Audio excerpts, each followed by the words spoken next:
Hello everybody, my name is Ivanithos and welcome back to Gaming with Spear. Today we're going to be talking about one of my personal favorite Warframes, Titania. Now we're going to go ahead and get started here by looking normally at her outline. Now I will admit, I've done a lot of work with Titania for Forma In, and she is pretty ridiculous, to be fair. So I apologize for that. But beyond that, I think what I've done so far is I changed her polarity, so I think this is a bait. This has no polarity in it originally, and then I gave her these three right here. So don't be too intimidated by it then. So Titania's base armor is 65, which is fairly low, 150 energy, 300 health, 300 shield, and a 1.0 sprint speed. Kind of low stats all the way around, right?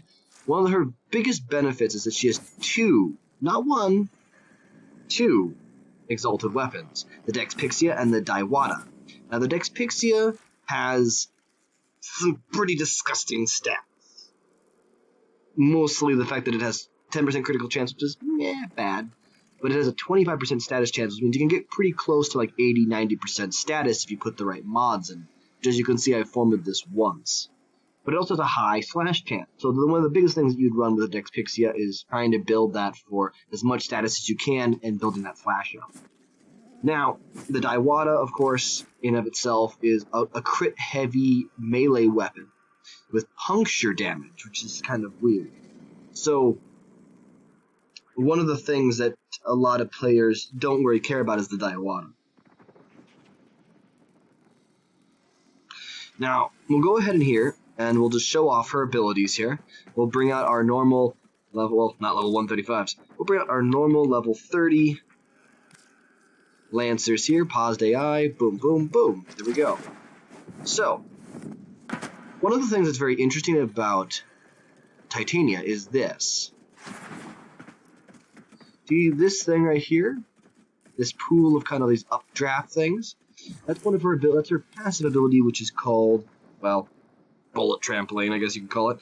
Bullet jump creates a trampoline that enhances bullet jump maneuvers when used by allies. So it doesn't affect me, but it affects my allies. It's a very supportive style of movement. Beyond that, she has Spellblind, which is her first ability. So enemies fumble their weapons as they are whisked into the air. Nearby allies become immune to status effects. It's a range of 50 meters, but the radius of its cone is 5 meters, and it has a 16-second duration. So, as you can see, it's beautiful. Look how much the butterflies float around them, and how they're gracefully flying through the air. This man is, I believe, doing a pirouette is what it's called, or he's doing some really, that's some creepy stuff in his hand. But as you can see, it's a very interesting displacement mechanic. It can be great for CCing control, but it doesn't do any damage. And beyond the ability to not remove, but to prevent status effects on allies, it's kind of a semi-worthless ability. Her next ability is Tribute, which extracts an offering from an enemy in the form of a random ability buff. Survivors are weakened. So it does 500 damage, it's a 25-meter range, and its debuff duration is 12 seconds. So there are a couple different buff types you can get, and it's kind of violent. See, I basically ragdoll. And then it leaves behind this kind of ghost, and I can walk over it. And in this case, it gives me Dust. 10% for 120 seconds, roughly. So some people might go, okay, what's the buff? What's the Dust buff? Well, let me get to that. The Dust buff is one of those unique kind of things. The Dust reduces the accuracy of enemies within 30 meters around me by 10% for 120 seconds. So that's what you saw there. And for each additional one I get, it actually resets the duration. I believe I can get to 50% chance. So Titania can get up to about a 50% reduced accuracy of enemies when she has Dust active. It's quite a unique ability. It gives her quite a bit of, survivability if she applies it correctly. So I can debuff him again. But I can debuff him again. It's 30%, 40%. Can you get to 50? 50. The question is, can I get to 60? I really don't use the Tribute too much. Most players of Titania do not, as, well, they do use it No, 50 is a max. So I can do a 50% reduced accuracy for these enemies. Now she has additional ones. She also has thorns, which are given by melee enemies. So dust is given by ranged enemies that are basic, where thorns are given by melee enemies that are basic. So this is a 5%. So thorns will give you 5% at each stack, reflect 5% of the damage taken back to the attacker up to 40 meters away for 120 seconds. The maximum of 25% damage reflection. So any allies along with that will also receive the Thorn's damage reflection when she's nearby them. The next one is Entangle, so it's given by heavy enemy units like bomb bars and ancient disruptors, and it gives slows down enemy movement within 10 meters around Titania by 5% per stack, for a maximum of 25% slower enemy movement. So you combine that with a Slova, and enemies pretty much just don't move. Now, Full Moon is a really cool one. Full Moon is only given by summoned enemies, such as when the Hyena Master brings his summons, or the Kubro people bring their, or the Leech Ospreys, any Ospreys in general that are summoned out. Full Moon increases the damage that companions deal by 15% for 90 seconds. Each additional stack will increase the effect by 50%, up to a maximum of 75% increased companion damage. Pretty damn good. And just like with all the rest of them, teammates within 30 meters around Titania benefit from Full Moon's effects. So it is a great way of buffing your companions if you want to do that. Now, beyond that, we have another ability, which is a little bit more effective if the enemies are available. So we're going to go ahead and kill these.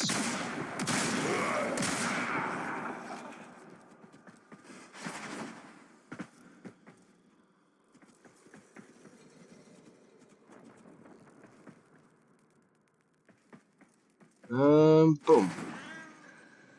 Gotta go up high. I think it actually just worked for her, but it just works for her naturally in a natural state. So we're going to go ahead and unpause the AI here and simulate. And I'm going to go ahead and show what this looks like here. So I use my third ability. As you can see, like with the first ability, it kind of does this gentle pirouette dance through the air, and he just kind of floats. Now, what you might notice, also the enemies disappeared and stopped, living. And that's because Lantern is a unique ability. Really, I shot him in the butt. Oh, so sorry, man.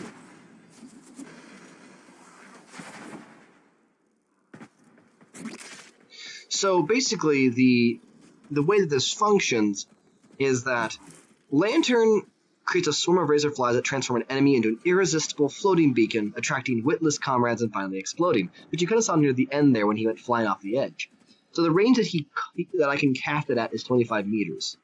The radius that it affects, the explosion effects, is 2.5 meters, and the radius of attraction is 20 meters. Its duration is 25 seconds, its damage per second is 350, and the explosion, so that's the damage that I'm guessing it deals to the target, by the way. I'm not really sure quite about that one. But the explosion damage, that's confusing. Oh, does he deal damage in a radius around him? That must be that. Okay, that's what that must be. They do 350 damage per second in a radius around him. So the explosion damage is going to be 250,000. There's 2,500 and an 8-meter explosion range. Pretty good. It's a great way, once again, to kind of, it's a great way that people can just kind of boop and then run away from a group of enemies, and they'll be like, oh, pretty light. And they'll just kind of run towards it, and eventually they'll cause it to explode. Now, Razor Wing is probably the most powerful ability that Titania has. And I'm going to show this to you, because and what we're going to do, we're going to pause the AI, we're going to bring these enemies up to level 100, I think would be fine. And this will just show you just the difference in what Titania can do when she is fully in form. So Titania turns into a mini mode, and she gains her weapons. She has technically infinite ammo, just so you know.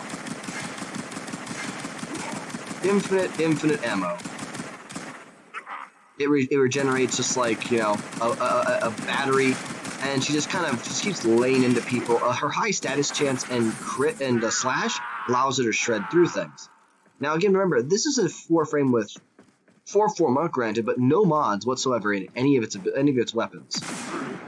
Even this weapon, which strips armor, requires several hits to kill something, and I've just...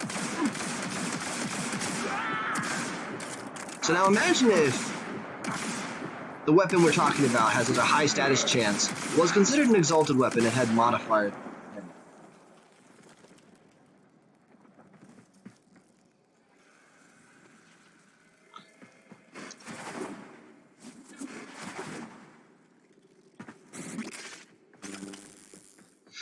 So we're going to go ahead and modify Titania just a tad, and we'll also talk about her augments later. I don't think I have any of them, because I don't care for them, really, myself.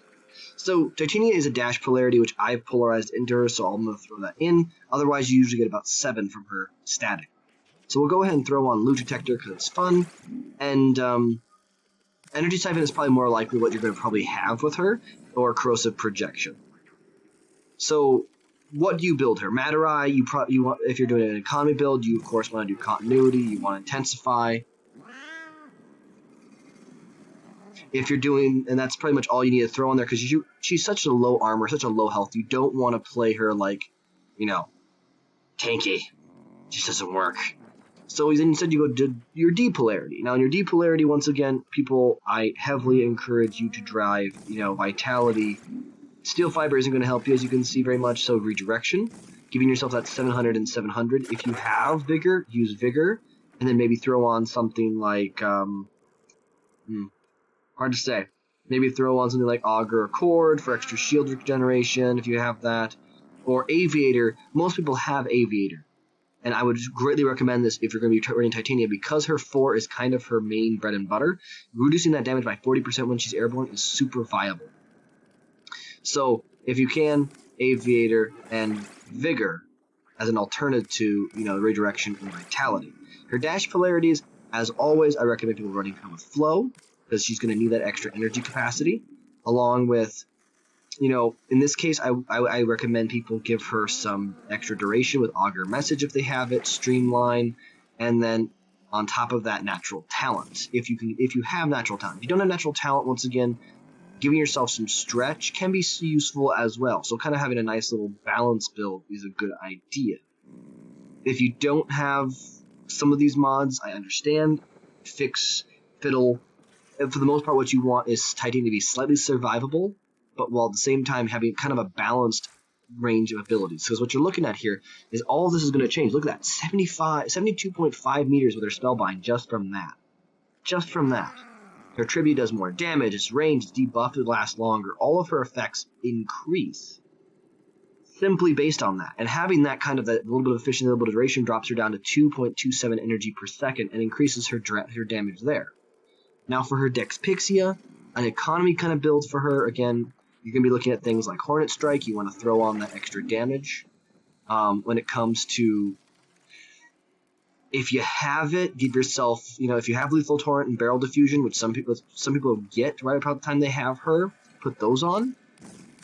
If you don't, because that's going to give you a higher status chance, going to give you more bullets you can fire, higher slash damage, all of that. If you don't have anything like that, try to focus on seeing if you have any of the things like, Frostbite, Pistol Pestilence, Scorch, all which are super, super, super good to run on her because of the fact that that status chance needs to be going higher. So if you do, Pistol Pestilence and Jolt, for example, for that corrosive jump, I can either throw another one and get up to 96 or even higher to a 99.5%, having a blast and corrosive damage procs, plus slash. If you don't have those, again, you can go to the simple Deep Freeze and basic damage increasers.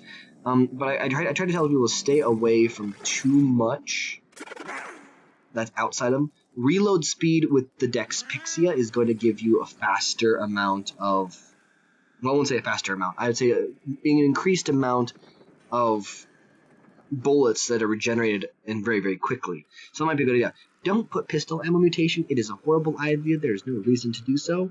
But, stunning speed could also be an alternative if you want to pump that up just a touch more. I don't know why you would want to sacrifice 2%, get 0.2% more status chance in return for 90% damage. My personal opinion, I think it's better. And of course, you have quick draw, you have maim, you have some good slash things there. And I recommend, if you are trying to run her for her slash, maybe drop something like the cold or the scorch and grab yourself a maim, giving her some additional slash damage. You should be able to, if your maim is at max rank, be able to push out corrosive and simply have slash, which would give you a little bit of both, a back and forth between slash and corrosive, which would be absolutely devastating to enemies. So we'll go ahead and run that. And the Daiwada will go ahead and build it a typical crit build. I'm not sure how well it's going to work. I haven't really tried building her really for crit, but we will see. For people who don't have the primed variants, we'll go ahead and make it, again, an economy kind of build for this. So we'll run, we'll go ahead and run Organ Shatter and Gladiator Might for crit damage. And we'll run True Steel for the crit chance, 32%. Pressure Point for the additional damage, and Reach, because Reach. To be fair, I probably would do something different, but since most of the mods that I'm looking at that I would throw on instead are rares, we're going to avoid them. So in Vizarin, if you have it, you can run, of course, Parry, but that's a channeling effect, so maybe not. I don't know. It's really kind of hard to say what I would choose in here if it's not a rare. In Naramon, there's quite a few that you could run, including some elemental ones. Could run this combination, even though it's not a slash damage weapon, it's not going to be status based. So, for the most part, since it's a heavy puncture, I don't think I have puncture. I don't think I do. Sundering Strike, but again, that's a rare, so you probably wouldn't be able to use it. But you could use Reflex Quill to increase that channeling cost down a bit more. So it's kind of up to you with that, and then of course you can do Enduring Strike or that. Again, more for channeling, which True Punishment you can use for channeling to make your crits even higher. And 5 times multiplier, it's not the best melee weapon in the world for crits, but once again, like I said, most people don't worry about the Daiwada, they worry about her Dex Pixie. So we're going to go ahead and showcase this now. Level 100s, we'll simulate them. So we'll go ahead and jump into mini mode. So as you can kind of see, the difference between what you saw before, where, several clips later, and literally dissolving them like Saren, pretty darn impressive. Even at level 135s, which are technically considered to be some of the highest and heaviest armored foes in the game, and as you get higher, they get worse.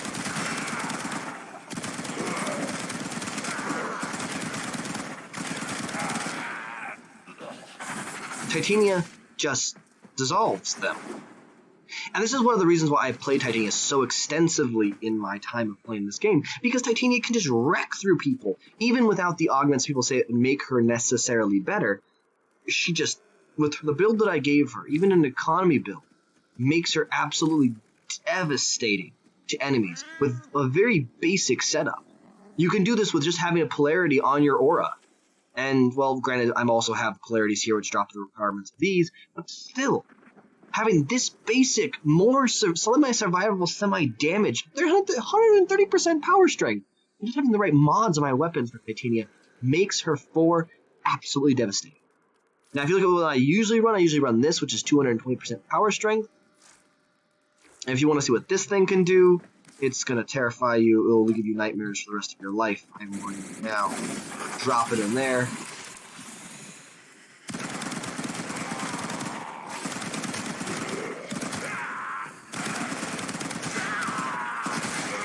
Today I'm not using the weapon build I normally use either. But as you can see, even a slight amount of power increase isn't a huge benefit over another build. The thing that really makes this build a little bit better is the fact that it gives my abilities a bit more power strength, a bit more damage from each one of these, a bit more drone damage, and all that is useful. So when it comes to Titania, I will even showcase an epic power build. So the ultimate power build for Titania. So we'll go ahead and we'll run, where is it? corrosive projection. We'll go ahead and run Augur Secrets for the extra thing. And we'll go ahead and do we'll do regular. We'll do, of course, Vitality and Umbral Fiber. In our Nerimon, we will, of course, be running Blind Rage and Transient Fortitude for 318% power strength. And then, of course, we have one more slot to work with, which is, of course, Power Drift, which I can't put on because this does not fit in a slot. For shame. 318% power strength. This should make for an absolutely devastating build, one would think, at least, with how her skill set works. So I'll go ahead and showcase that, and you can say for yourself whether or not the weapon really does make the woman in the case of Titania.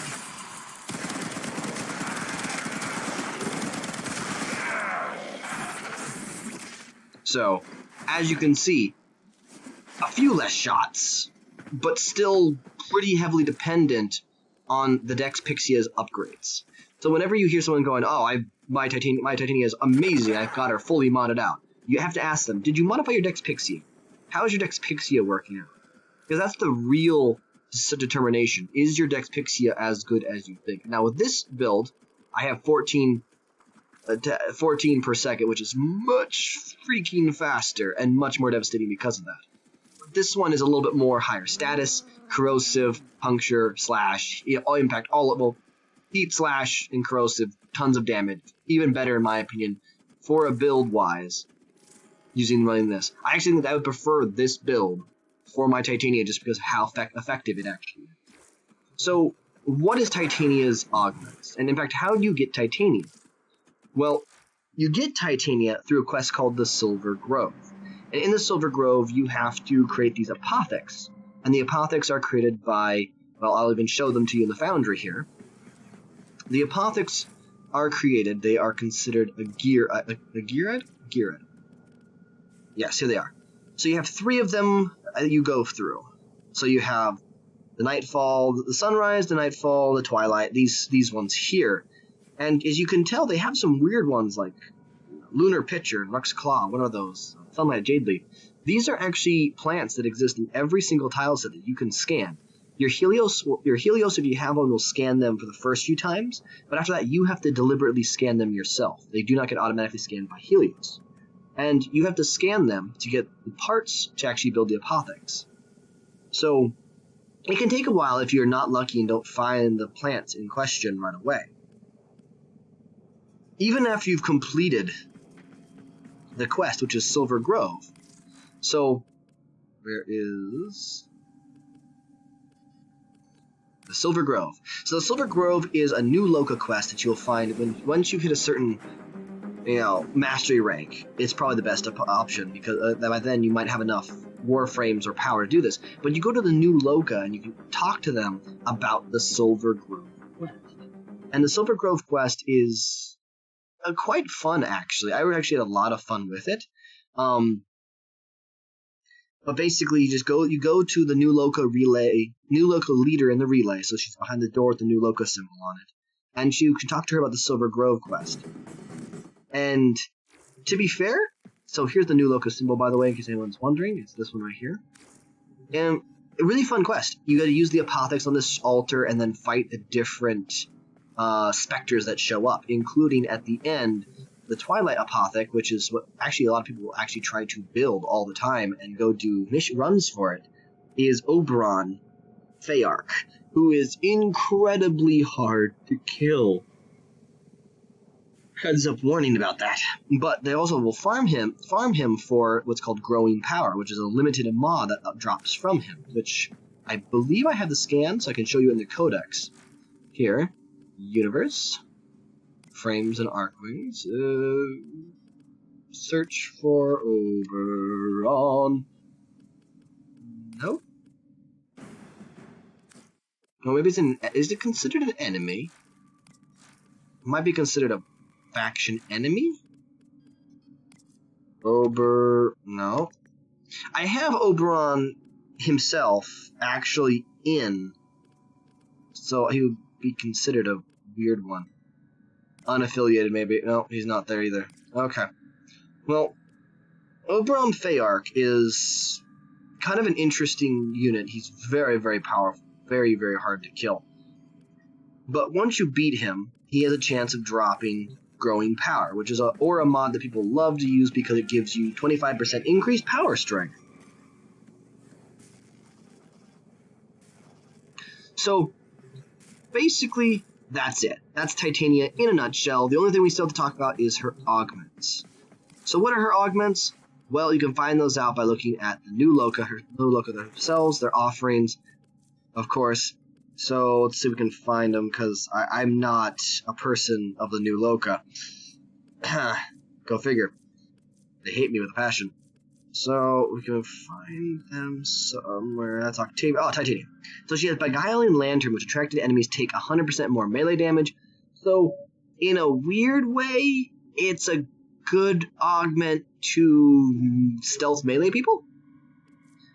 And then besides that, it's Razor Wing Blitz, which a lot of people swear by, because it increases her flight speed and fire rate by 25% for 8 seconds when using abilities, attacks 4 times, so she gives her 100% fire rate and 100% flight speed, making her very, very quick and very, very deadly.